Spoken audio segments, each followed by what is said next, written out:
इस वक्त जो है हम एक स्टॉल पे जो हैं वो आए हैं। ये मेरी छोटी बहन है और बहुत अच्छा मैंने देखा है, बड़ा ज़बरदस्त काम कर रही हैं। अस्सलाम वालेकुम। वालेकुम अस्सलाम। कैसी हैं आप, ठीक हैं? जी अल्हम्दुलिल्लाह। आप बताएं। अच्छा बताएं ये क्या चीज़ है और आप खुद बनाती हैं, क्या है क्या नहीं है, इसकी थोड़ी ज़रा डिटेल बताइएगा। जी ये डिफरेंट टाइप की पेंटिंग्स हैं, जैसे इनमें कैलीग्राफी आ जाती हैं और इस तरीके की एस्थेटिक पेंटिंग्स आ जाती हैं, सीनरीज आ जाती हैं और लाइक जो होती हैं सीनरीज वगैरह हैं ये खाने काबा की हैं। तो इस तरीके की डिफरेंट वैरायटीज़ हैं पेंटिंग्स की। तो ये सब मेरा काम है, ये सारी मैं खुद बनाती हूँ, साथ साथ पढ़ती भी हूँ। बट इसको पहले तो एज अ हॉबी लेके चली, बट इसमें अब आगे बढ़ना है। ये बड़ा ज़रूरी है कि शौक़ को पेशा बनाना पड़ेगा, और जो हालात चल रहे हैं इसमें तो भाई ये बहुत ज़्यादा ज़रूरी हो गई है कि आप अगर कोई शौक़ रखते हैं तो शौक़ को जो है आगे प्रोफेशनली तौर पे लेके जाएं। कुछ अपने ख़वातीन हैं, उनसे मेरी बातचीत हो रही थी तो वो कुछ बातें हैं वो करना चाह रही हैं। अस्सलाम वालेकुम। वालेकुम अस्सलाम। कैसी हैं आप, ठीक हैं? जी अल्लाह का शुक्र। इंडोर कोई काम करती हैं या सिर्फ घर को सपोर्ट करती हैं? किस तरीके से अपने जो है फैमिली के और घर के मामलात कैसे चलते हैं? कि इस वक्त तो जो सिचुएशन है ना वो तो ये है कि आप जो घरेलू ख़वातीन हैं उनका बजट जो है बिल्कुल आउट ऑफ कंट्रोल है। अगर आप हर दिन 24 रुपये, 26 रुपये, 27 रुपये बढ़ाएंगे तो आप मुझे बताइए कि जिनके पास पैसा है उनके लिए तो कोई फ़र्क ही नहीं पड़ रहा, लेकिन जो बेचारे अपने बजट में लेके चलते हैं घर को, वो मुझे बताएं कि अपने बच्चों को, अपने घर को, अपने ग्रोसरी आइटम्स को, अपने बिजली के बिलों को किस तरह मैनेज करें। जिनके पास बेतहाशा पैसा है उनका तो है, उनको तो कोई फ़र्क ही नहीं पड़ रहा। असल जो फ़र्क पड़ रहा है वो मिडिल क्लास को। मिडिल क्लास तो आपने ख़त्म कर दी। आप क्या चाह रहे हैं कि मर जाएं? ये बिल्कुल कहीं दफन हो जाएं जाके। ये वो लोग होते हैं जो मांग नहीं सकते किसी से। ये वो लोग होते हैं जो कहीं से पूरा अपना अफोर्ड नहीं कर सकते। दोनों में ये पिस रहे हैं। जो बेचारे लोअर क्लास है वो तो मांग के अपना गुजारा कर रही है, लेकिन जो मिडिल क्लास है, जो वाइट कॉलर लोग हैं, जो जॉब वाले लोग हैं, वो क्या करें? सिर्फ मेरा उन हुक्मरानों से सवाल है कि जो आप इतना पैसा लेके अपने साथ जाएंगे, जाना उस 2 गज ज़मीन में ही है, उससे आगे 1 इंच भी आपको ज़्यादा नहीं मिलेगी। सब छोड़ के यहीं जाना है। लेकिन ये बताएं कि जब तक ये मिडिल क्लास ज़िंदा है ये कैसे सरवाइव करे? इसका हल बता दें मसला। बात असल में ये है, मैं तो यही कहता हूँ, मिडिल क्लास जिसको हम सफ़ेद पोश इज़्ज़तदार कहते हैं, मेरे हिसाब से, और मैं जो चैनल्स के ऊपर बैठ के बात भी कर रहा हूँ, हर फोरम के ऊपर बात कर रहा होता हूँ, वो तो खैर अब जो है वो लोअर में चले गए। यहाँ तो जो ऊपर वाले अपर क्लास है ना, उनके लिए भी बड़ा मसला है। मेरी बहन ने बोला कि जिनके पास पैसा है वो तो गुजारा कर लेंगे, लेकिन मैं अपने प्रोग्राम में अपने में कहता रहा हूँ कि यार अब उनके लिए भी बड़ा मुश्किल हो गया है। उनके लिए आसानी है जिनको चीज़ें फ्री में मिलती हैं, मुफ्त मिलता है जिनको, हाँ, फ्री मिलती है, गैस फ्री मिलती है, उनके टेलीफोन के बिल्स फ्री होते हैं, वो तो उनको तो कोई फ़र्क नहीं पड़ रहा ना। फ़र्क तो हमें पड़ रहा है, आपको पड़ रहा है, तो हम क्या करें? ये हमारे लिए भी तो बताएं ना कि हम क्या करें।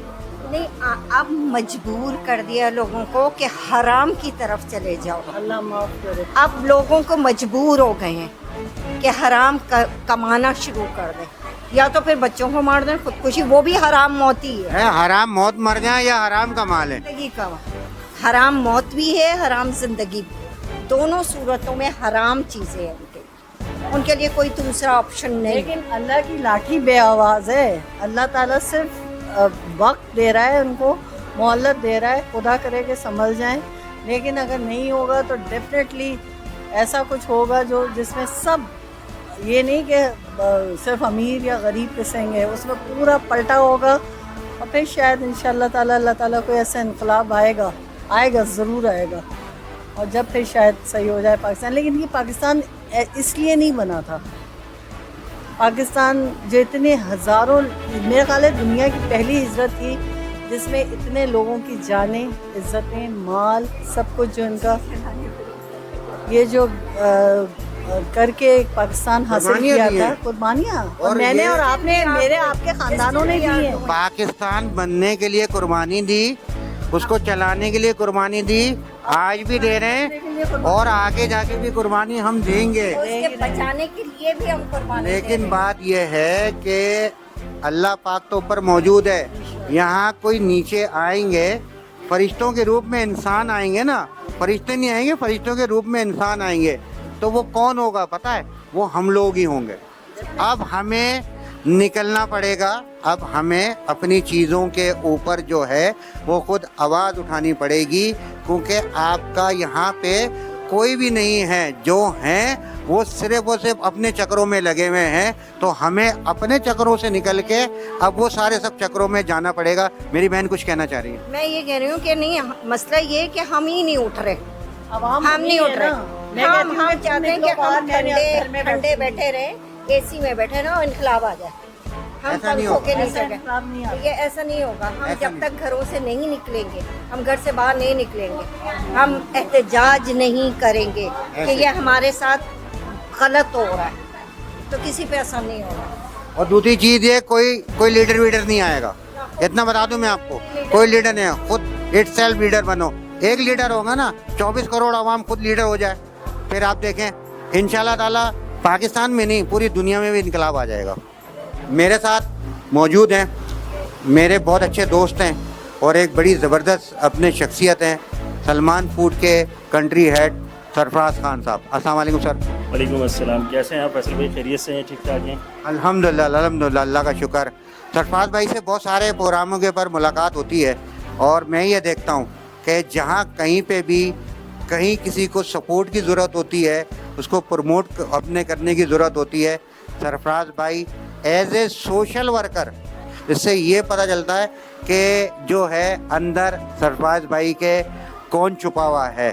तो बॉस, आज के प्रोग्राम के बारे में आप बताएंगे? बेसिकली देखें, ये सारी चीज़ें या इस तरीके के बाज़ार लगवाने का मकसद या ये सारी चीज़ें करने का मकसद कि इस मॉल में लोग आएँ, उनको पता चले, और जो लोग यहाँ पे स्टॉल लगे हुए हैं जितने लोगों के भी, वो सारे के सारे कुछ अर्न करें और उनको एहसास हो कि यहाँ पे जो हमने स्टॉल लगाए उसमें लोग आए, काम हुआ है, कुछ चीज़ें हुई हैं। देखिए हमारे यहाँ आजकल जो हालात हैं, जो पेट्रोल का रेट जिस तरह बढ़ गया है, उस वक्त जो है बिज़नेस की जो सरगर्मियाँ वो बिल्कुल ख़त्म हो गई हैं। तो मैं इसमें फ़रहान भाई को भी इसका क्रेडिट देता हूँ, आपको भी इसका क्रेडिट देता हूँ, और मेरी बहुत अच्छी बहन और मैं जिनकी बेनता इज़्ज़त करता हूँ, राफ़िया की, और दरवेश ज़िंदगी उनका अपना एक वो है, और उसकी राफ़िया के कहने पे मैं यहाँ पर आया भी हूँ।